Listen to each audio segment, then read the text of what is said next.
முன்னொரு காலத்தில் ஒரு வேந்தனும் ராணியும் இன்பமாக வாழ்ந்து வந்தனர். அவர்களுக்கு 12 பிள்ளைகள் இருந்தனர். ஆனால் ஒரு பெண் கூட பிறக்கவில்லை. நாம் எப்பொழுதும் இல்லாதவைகளுக்கு தானே ஏங்குவோம், இருப்பவைகளை கொண்டு திருப்தி அடைய மாட்டோம் அல்லவா? இது போலவேதான் ராணியும் பெண்ணில்லா குறையை எண்ணி வருந்திக் கொண்டிருந்தாள். ஒரு நாள் அவள் வெளியே இருந்த மைதானத்தை பார்த்து கொண்டிருந்தாள். அங்கே பனி தூய வெண்மையான கட்டியாக உறைந்திருந்தது. செக்க செவேலென்று சிவந்திருந்த ரோஜா மலர் செடி அருகில் ஒரு காகம் அமர்ந்திருந்தது. இவைகளை எல்லாம் கண்ட ராணிக்கு ஓர் எண்ணம் உதித்தது. எனக்கு ஒரு மகள் இல்லையே, இந்த பனிக்கட்டி போன்ற வெண்மையான உடலும் ரோஜாவை போன்ற சிவந்த கன்னங்களும் இந்த காகத்தை போன்ற கரிய கூந்தலும் உள்ள ஒரு பெண் எனக்கு பிறந்தால் போதும். என் 12 பிள்ளைகளையும் அவளுக்கு ஈடாக கொடுத்துவிட தயாராயிருப்பேன் என்று அவள் சொல்லிக் கொண்டிருந்தாள். அவள் இவ்வாறு சொன்ன உடனேயே திடீரென்று அவள் உடல் நடுங்கிற்று. பயத்தால் அவள் நிலைகுலைந்து நின்றாள். ஒரு கண நேரம் கழியும் முன் கடுமையான தோற்றத்துடன் கூடிய ஒரு கிழவி அங்கே அவள் முன்பு வந்து நின்றாள். தவறான ஆசையினால் நீ இவ்வாறு விரும்பிவிட்டாய். உன்னை தண்டிப்பதற்காக உன் விருப்பம் நிறைவேறும்படி செய்கிறேன். நீ எண்ணியபடியே உனக்கு ஒரு மகள் பிறப்பாள். ஆனால் அவள் பிறந்த அன்றே நீ உன் மற்ற குழந்தைகளை இழந்து விடுவாய் என்று சொல்லிவிட்டு அவள் உடனே மறைந்து போய்விட்டாள். அப்படியேதான் பின்னால் நடந்தது. ராணி தன் பேறு காலத்தின் போது தன் குழந்தைகள் அனைவரையும் ஒரு பெரிய அறையில் இருக்கும்படி செய்து அறையை சுற்றி காவலுக்காக ஆள்களையும் நிறுத்தி வைத்திருந்தாள். ஆனால் அவர்களுக்கு ஒரு பெண் குழந்தை பிறந்தவுடனே அந்த கணத்திலேயே மற்ற குழந்தைகள் இருந்த அறைக்குள்ளே சிறகுகளை தட்டும் ஓசையும் பறவைகள் கூக்கூ என்று கூவும் ஒலியும் கேட்டன. சிறிது நேரத்திலே 12 இளவரசர்களும் வாத்துகளாக மாறி திறந்திருந்த ஜன்னல் வழியாக வெளியே பறந்து சென்று விட்டார்கள். அருகிலே இருந்த வனத்தை நோக்கி அவர்கள் பறந்து சென்றது. பல அம்புகள் ஆகாயத்தில் வேகமாக பாய்வன போல் இருந்தது. இதை அறிந்த வேந்தன் தன் மைந்தனர்களை இழந்ததற்காக மிகவும் வருந்தினான். இதற்கு மூல காரணம் ராணிதான் என்பது தெரிந்திருந்தால் அவன் கோபத்தால் கொதித்திருப்பான். புதிதாய் பிறந்த இளவரசியை எல்லோரும் பனிரோஜா என்று அழைத்து வந்தனர். பனிக்கட்டி போலவும் ரோஜா இதழ்கள் போலவும் அவள் உடல் வெண்மையாகவும் சிவப்பும் கலந்திருந்ததால் அந்த பெயரை அவளுக்கு பொருத்தமென்று அவர்கள் கருதினர். எல்லோரும் அவளிடத்தில் அன்பும் ஆதரவும் காட்டி வந்தனர். அவர்களுக்கு 12 வயதாயிற்று.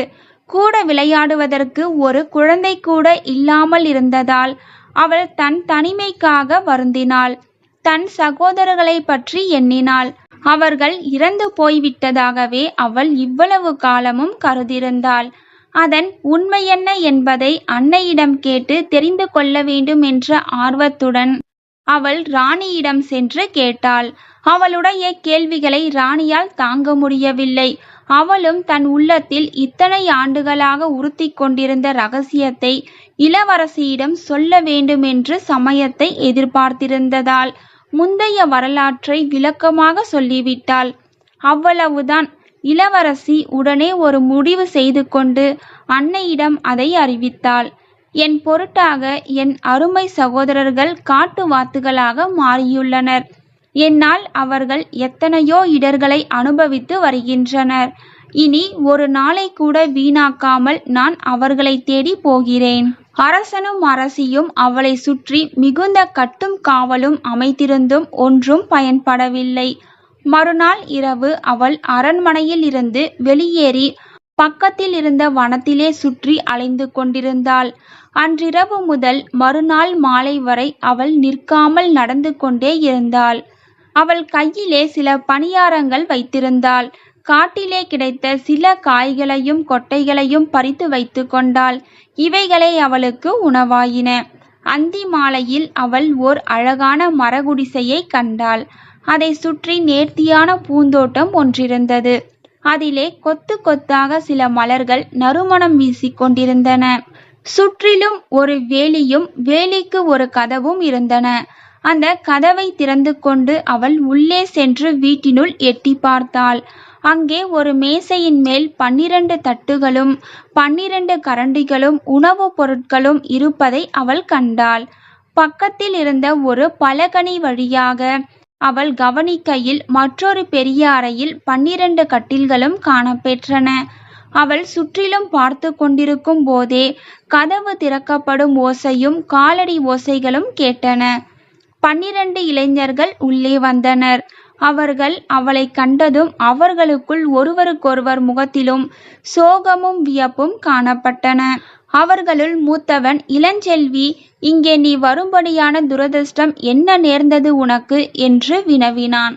ஒரு பெண்ணுக்காக நாங்கள் எங்கள் தந்தையின் அரண்மனையை விட்டு வெளிவந்தோம். அது முதல் பகல் முழுவதும் நாங்கள் வாத்துகளாக திரிந்து வருகிறோம். இது நடந்து 12 ஆண்டுகள் ஆகிவிட்டன. ஆனால் ஆரம்பத்திலேயே நாங்கள் ஒரு சபதம் செய்து கொண்டிருக்கிறோம். எங்கள் கையிலே முதலில் சிக்குகிற பெண்ணை பழி வாங்கி விட வேண்டும் என்பதே அந்த சபதம். ஒரு பாவமும் அறியாத கள்ள கபடமற்ற அழகியான உன்னை உலகில் வாழவிடாமற் செய்ய வேண்டியிருப்பது பரிதாபந்தான். ஆனால் நாங்கள் எங்கள் சபதத்தை நிறைவேற்றி தீர வேண்டும் என்றும் அவன் சொன்னான். நான் உங்களுடைய ஒரே சகோதரி. இவற்றை பற்றியெல்லாம் நேற்று வரை எனக்கு எதுவும் தெரியாது. தெரிந்தவுடன் நேற்றே நான் உங்களை தேடி வெளியே கிளம்பிவிட்டேன். உங்களுக்கு என்னால் ஆன உதவிகளை செய்யவே நான் வந்துள்ளேன். இதை கேட்டு அவர்களுள் ஒருவருக்கொருவனும் கைகளை பிசைந்து கொண்டு துக்கத்தோடு தலை கவிழ்ந்து தரையை பார்த்து கொண்டே நின்றான். அப்பொழுது பூமியில் ஓர் ஊசி விழுந்தாலும் ஓசை கேட்கும். அவ்வளவு அமைதி நிலவியது. சிறிது நேரத்திற்கு பின் மூத்தவன், எங்கள் சபதத்தைத்தான் சபிக்க வேண்டியிருக்கிறது. இப்பொழுது என்ன செய்யலாம் என்று கூறினான். என்ன செய்யலாம் என்பதை நான் சொல்கிறேன் என்று அங்கே திடீரென்று தோன்றிய கிழவி ஒருத்தி பேசத் தொடங்கினாள். உங்களுடைய தீய சபதத்தை உடைத்தெறியுங்கள். யாராவது அவளிடம் கை நீட்டினால் உங்களை கோரை புற்களாக நான் மாற்றிவிடுவேன்.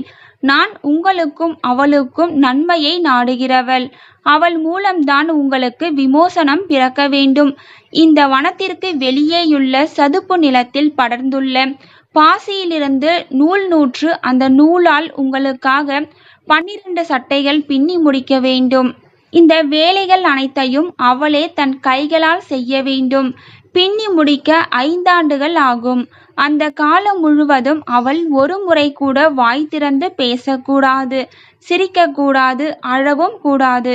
இவற்றுள் ஒன்றில் ஒரு முறை அவள் தவறி போனாலும் நீங்கள் உங்கள் ஆயுள் முடியும் வரை பகல் முழுவதும் வாத்துகளாகவே இருக்க வேண்டியதுதான். ஆகையால் உங்களுடைய சகோதரியை காத்து கொள்ளுங்கள். அவளால் தான் உங்களுக்கு கதி மோட்சம் கிடைக்கும். இதை கூறிய பின் கிழவி அங்கே காணப்படவில்லை. உடனே இளவரசர்களிடையே பெரும் போட்டி ஏற்பட்டுவிட்டது.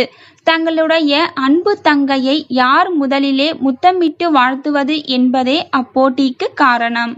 3 ஆண்டுகளாக இளவரசி பாசி எடுத்து வந்து நூர் நூற்று அந்த நூலை சட்டைகளாக பின்னுவதிலேயே கண்ணும் கருத்துமாய் இருந்தாள்.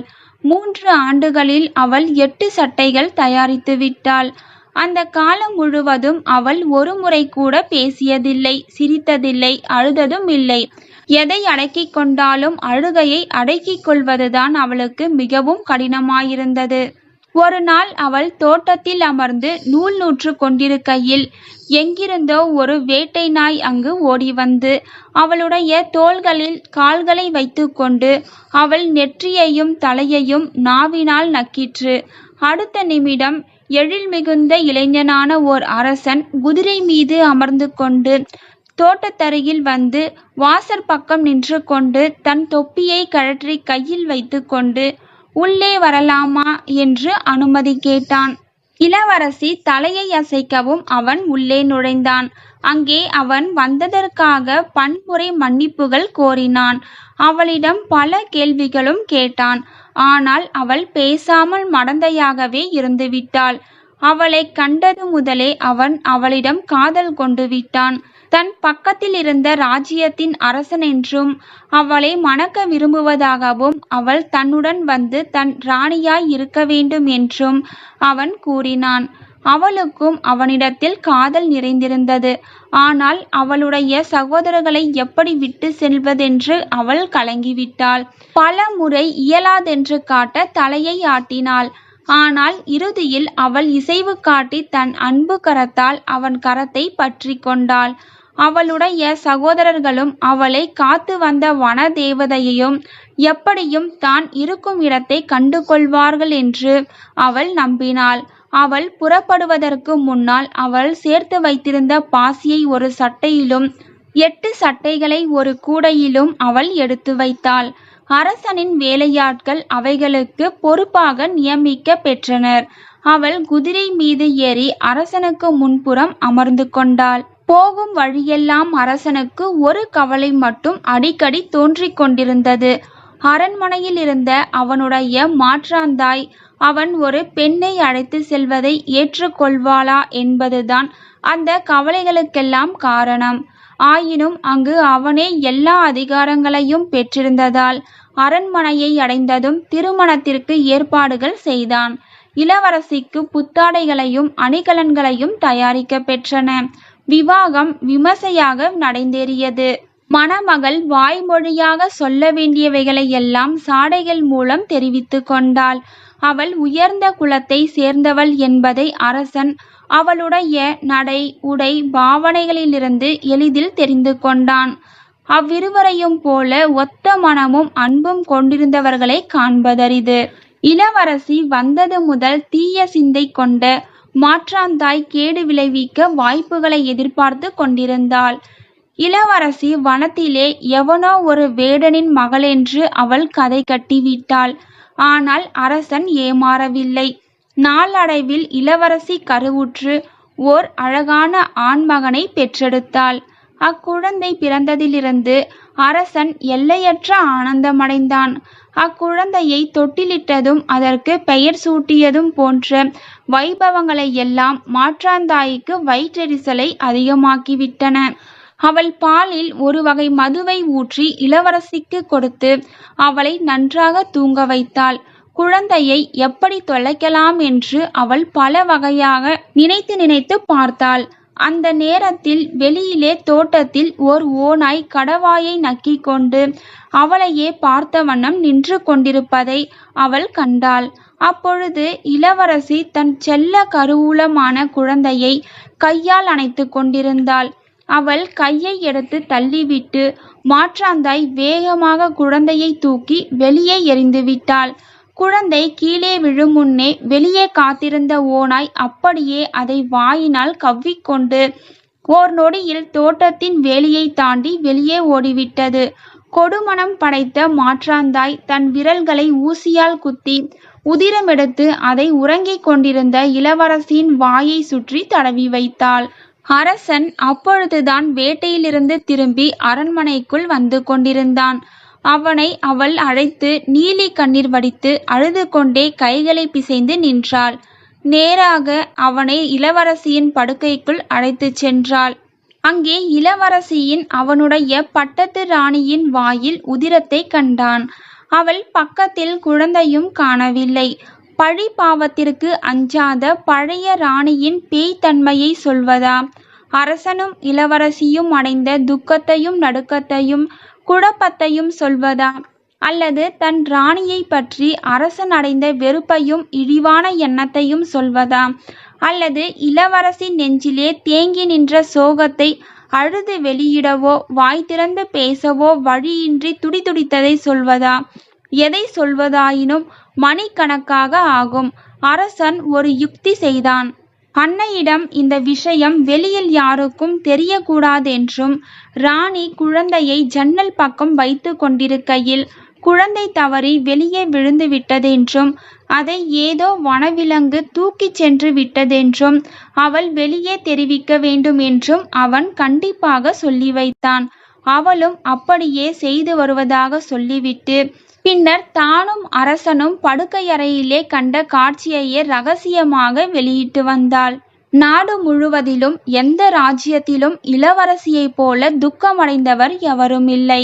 குழந்தையை பறிகொடுத்த சோகம், கணவனின் பழி பின்னால் ஏற்பட்ட வேதனை இரண்டும் சேர்ந்து அவளுடைய நெஞ்சே வெடித்துவிடும் போல் ஆகிவிட்டது. அந்த நிலையிலும் அவள் வாயை திறக்கவில்லை, அழவும் இல்லை. சதுப்பு நில பாசியை நூற்பதையும் சட்டைகள் பின்னுவதையும் நிறுத்தவும் இல்லை. அடிக்கடி 12 வாத்துகளும் அரண்மனை தோட்டத்திலுள்ள மரங்களிலே வந்து அமர்ந்து கொண்டும் மெல்லிய மணலில் நின்று கொண்டும் அவளுடைய அறையின் ஜன்னல்களை கவனித்து கொண்டிருப்பது வழக்கமாயிருந்தது. ஆதலால் அவள் விரைவிலே பின்னல் வேலைகளை முடித்து எல்லா சட்டைகளையும் தயாரித்து வைத்து கொள்ள வேண்டும் என்பதிலே கண்ணுங்கருத்துமாயிருந்தாள். மற்றொரு ஆண்டும் முடிந்துவிட்டது. அப்பொழுது 12வது சட்டையும் முடிவடைவதற்கு ஒரு கை மட்டும் பின்ன வேண்டியிருந்தது. அந்த நிலையில் அவளுக்கு பேறு காலம் நெருங்கிற்று. 2வது குழந்தையாக தங்க சிலை போன்ற ஒரு பெண்ணை அவள் பெற்றெடுத்தாள். இந்த தடவை அரசன் மிகவும் எச்சரிக்கையாய் இருந்தான். இளவரசியையும் குழந்தையையும் ஒரு கண நேரம் கூட பிரியாமல் நின்று கவனித்து காவல் செய்வதற்கு அவன் தக்க ஏற்பாடு செய்தான். ஆனால் இருண்ட மனம் கொண்ட பழைய ராணி அவனுடைய காவலையும் தகர்த்து தன் துரோகத்தை செய்ய முன்வந்தாள். காவலர் சிலருக்கு லஞ்சம் கொடுத்து காவலர்களை உறங்க செய்து இளவரசிக்கும் முன்போல் மது கலந்த பாலை கொடுத்து கிறங்க வைத்து விட்டாள். குழந்தையை தூக்கிச் சென்று கொன்றுவிடும்படி அவள் ஒரு காவலனையே ஏற்பாடு செய்தாள். அவன் தூக்கி வெளியே கொண்டு வருகையில் அவள் தோட்டத்தில் எட்டி பார்த்தாள். அங்கே முன்னால் வந்த ஓநாயே வந்து நின்று கடவாயை நக்கிக்கொண்டு அவளை எட்டி பார்த்தது. வேலை எளிதாகிவிட்டதென்று அவள் குழந்தையை காவலனிடமிருந்து வாங்கி ஓநாயிடம் வீசிவிட்டாள். முன்போலவே ஓநாய் குழந்தையை கவ்விக்கொண்டு ஓடிவிட்டது. பின்னர் அவள் தன் விரல்களில் ஊசியால் குத்தி வடிந்த உதிரத்தை இளவரசியின் வாயை சுற்றி தடவிவிட்டு வெளியே வந்து ஊளையிட்டும் கத்தியும் அலறியும் அரசனையும் அரண்மனையில் இருந்த பலரையும் வர செய்து இளவரசியின் அறை முழுவதும் ஆள்கள் கூடி நிற்கும்படி செய்துவிட்டாள். எல்லோரும் இளவரசியே தன் குழந்தையை அப்பொழுதுதான் விழுங்கியிருப்பாள் என்று உறுதியாக எண்ணினார்கள். ஏழை இளவரசி என்ன செய்வாள்? இனி தன் உயிர் தரித்திராது என்று அவள் கருதினாள். எதையும் சிந்தித்து பார்க்கும் ஆற்றல் கூட அவள் மனம் இழந்துவிட்டது. அவளுக்கு ஆண்டவனை கூட தொழத் தோன்றவில்லை. அடித்து வைத்து கற்சிலை போல் அவள் இருந்த இடத்திலிருந்து நகராமல் 12வது சட்டையில் எஞ்சிருந்த ஒரு கையை பின்னிக் கொண்டிருந்தாள். அரசன் அவளை வனத்திலே தான் முன்பு கண்ட வீட்டுக்கே அழைத்துச் சென்று அங்கே விட்டு வர எண்ணினான். ஆனால் அவனுடைய மாற்றாந்தாயும் மந்திரிகளும் நீதிபதிகளும் அதற்கு ஒப்புக்கொள்ளவில்லை. அன்று பகல் 3 மணிக்கு அவளை ஒரு மரக்கட்டையிலே கட்டி தீ வைத்து கொன்றுவிட வேண்டும் என்று அவர்கள் முடிவு கூறிவிட்டனர். அந்த நேரம் நெருங்கி வந்ததும் அரசன் அரண்மனையின் ஒரு மூலையிலே போய் ஒதுங்கியிருந்து விட்டான். அந்த நேரத்தில் அவன் அடைந்த வேதனையைப் போல் அவனுடைய ராஜ்யத்திலே எவரும் அடைந்திருக்க மாட்டார்கள். கொலையாளிகள் வந்து இளவரசியை அழைத்துச் செல்லும் பொழுது அவள் தான் வைத்திருந்த சட்டைகளை எல்லாம் கையிலே எடுத்துக்கொண்டு சென்றாள்.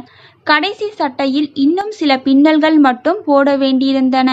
மரக்கட்டையில் அவளை கட்டிய நேரத்திலும் அவளுடைய கரங்கள் பின்னல் வேலைகளை நிறுத்தாமல் வேகமாக செய்து கொண்டே இருந்தன. கடைசி பின்னலையும் அவள் போட்டு முடித்தவுடன் அவள் கண்களிலிருந்து ஒரு சொட்டு கண்ணீர் அந்த சட்டையின் மீது விழுந்தது. ஒரு கண நேரத்திற்கு பின் அவள் துள்ளி எழுந்து, தான் நிரபராதி, என் கணவரை இங்கே அழையுங்கள் என்று வாய் திறந்து கூவினாள். கொலையாளிகள் தங்கள் வேலையை நிறுத்தி கொண்டனர். ஆனால் அவர்களுள் தீயோன் ஒருவன் அவள் நின்று கொண்டிருந்த கட்டைகளின் ஒரு மூலையிலே தீயை பற்ற வைத்து விட்டான். சுற்றி இருந்தவர்கள் அனைவரும் திடுக்கிட்டு நின்றனர். கண் மூடி திறப்பதற்குள் எங்கிருந்தோ 12 காட்டு வாத்துகளும் அங்கே பறந்து வந்து கட்டைகளை சுற்றி நின்று கொண்டன. உடனே இளவரசி கையிலிருந்த 12 சட்டைகளையும் ஒவ்வொரு வாத்தின் மீது ஒன்றொன்றாக வீசியெறிந்தாள். மறு வினாடியில் வாத்துகள் நின்ற இடங்களில் 12 வீர இளைஞர்கள் எழுந்து நின்றனர். சிலர் மேலே ஏறி சென்று தங்கள் சகோதரியின் உடல் மீது சுற்றியிருந்த கட்டுகளை அவிழ்த்தனர். அப்பொழுது அவர்களுள் ஒரு கட்டையை தூக்கி அவசரமாக தீ வைத்தவன் மண்டையிலே ஓங்கி அடித்தான். அந்த கொலையாளிக்கு 2வது அடியிலேயே சுரணை இல்லாமல் போய்விட்டது. அவன் அப்படியே சுருண்டு விட்டான். சகோதரர்கள் இளைய ராணியை தேற்றிக் கொண்டிருக்கையில் அரசனும் அங்கே விரைந்து வந்து கொண்டிருந்தான். அப்பொழுது அழகிய உருவத்தோடு ஒரு மதராசியும் அங்கே வந்தாள். அவள் ஒரு கையில் ஒரு குழந்தையை வைத்துக்கொண்டு மற்றொரு கையில் அந்த நாட்டின் இளவரசனை பிடித்து அழைத்து கொண்டு வந்தாள். ஆனந்தத்தால் எல்லோரும் கண்ணீர் பெருக்கினர். அனைவரும் சிரித்தனர். ஒருவரையொருவர் கட்டிக்கொண்டு முத்தமிட்டனர். ஓநாயாக வந்து 2 குழந்தைகளையும் கவ்விக்கொண்டு போய் அவைகளை காப்பாற்றி வைத்திருந்து திரும்ப கொண்டு வந்து சேர்த்த வன தேவதைக்கு நன்றி சொல்லக்கூட நேரமில்லை. அந்த மதராசி ஒரு நொடியில் மாயமாய் மறைந்துவிட்டாள். அன்று அரண்மனையே இன்ப வெள்ளத்தில் மிதந்து கொண்டிருந்தது எனலாம். இதுவரை உலகிலே தோன்றிய அந்த அரண்மனையிலும் அத்தகைய ஆனந்த தாண்டவத்தை யாரும் கண்டிருக்க முடியாது. இந்த வீடியோ உங்களுக்கு பிடிச்சிருந்தது அப்படின்னா ஒரு லைக் பண்ணுங்க, ஷேர் பண்ணுங்க. தேங்க்யூ ஃபார் வாட்சிங்.